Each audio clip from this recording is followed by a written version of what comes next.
The right price, right away. For those of you rejoining us or just joining us, we are in the middle of a debate about a New York Times columnist, Paul Krugman, blog post called The Years of Shame, calling Bernie Kerik, Rudy Giuliani, and George Bush fake heroes and claiming that they raced to cash in on the horror of what he now calls is an occasion for shame, meaning 9/11. Rejoining me, Brad Blakeman, former Deputy Assistant to President George Bush, and Medea Benjamin, co-founder of Code Pink. Brad, I want to give you the opportunity to respond to Medea's comments about how Giuliani raced to cash in on the horror and Mr. Bush is, in her words, a war criminal.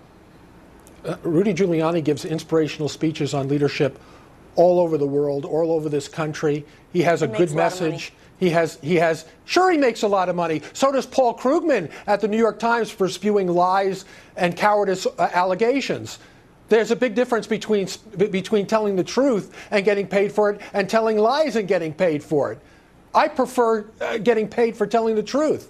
And the fact is that Paul Krugman has a safe job at an institution that is more in tune on a commemoration where we should be bringing the country together to tearing us apart. That's the difference between the two. Let me ask you about that, Medea, because some of the criticism of Krugman is that, number one, as Brad points out, he didn't even allow anybody to comment. He just made the post and he closed the blog for comments, claiming, quote, it should be for obvious reasons. But secondly, why do this on 9/11, on the 10-year mark of 9/11, when we even saw the man you call a war criminal, President Bush, on the same platform as our current president, President Barack Obama, on a day of unity? Look at these two men and their wives, our current First Lady, our former First Lady, trying to bring people together for a day of healing. What a different approach Paul Krugman took. I think Paul Krugman has opened up a dialogue. Look, we're on this show talking about it.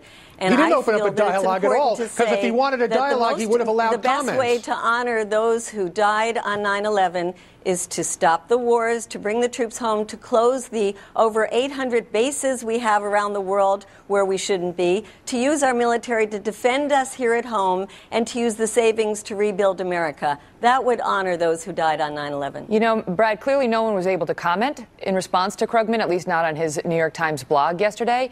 But does anyone listen to this guy about things like this? Obviously, when he speaks on the economy, people do listen. Does anyone care what he thinks on an issue like this? Is he having an impact? Yes, he will have an impact, unfortunately.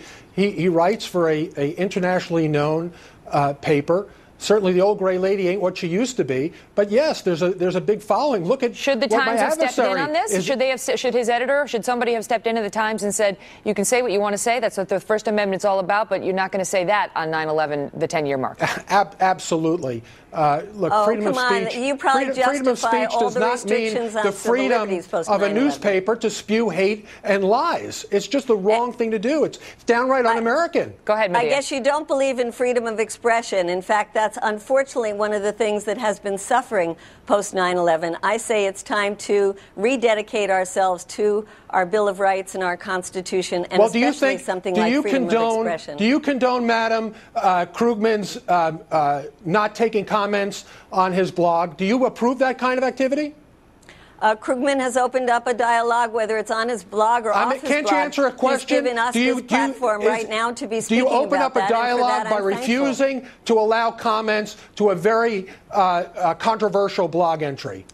He made a very courageous statement, and now the entire country is talking about it. But you're not responding. It's a legitimate outed people like you who obviously don't believe in freedom of expression. But let me just because you're accusing Brad of not allowing freedom of expression, and you're defending a man who wouldn't allow that expression on the very blog post that started the conversation. How do you justify that?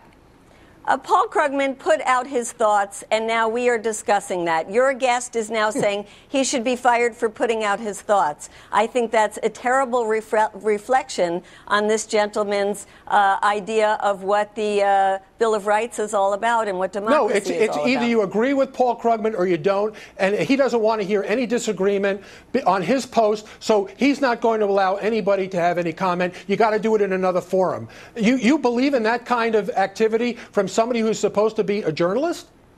I believe that putting forward an important expression that post 9/11, 10 years later, we are no safer, that people have used 9/11 to justify wars we shouldn't be in, that it's time that we start talking about these issues. Quickly, Brett, I've got to go. I think that's very the positive. men and women who are in uniform fighting for us today are fighting for the right for you to spew this kind of nonsense. We're going to have to leave it at that. We're going to have to leave it at that. But listen, I thank you both. I've had a lot of time for the debate. Both points, both of you able to make the points you wanted, and I appreciate you doing that here. Brad, Medea, all the best to you both. Thank you. Thanks for having us on.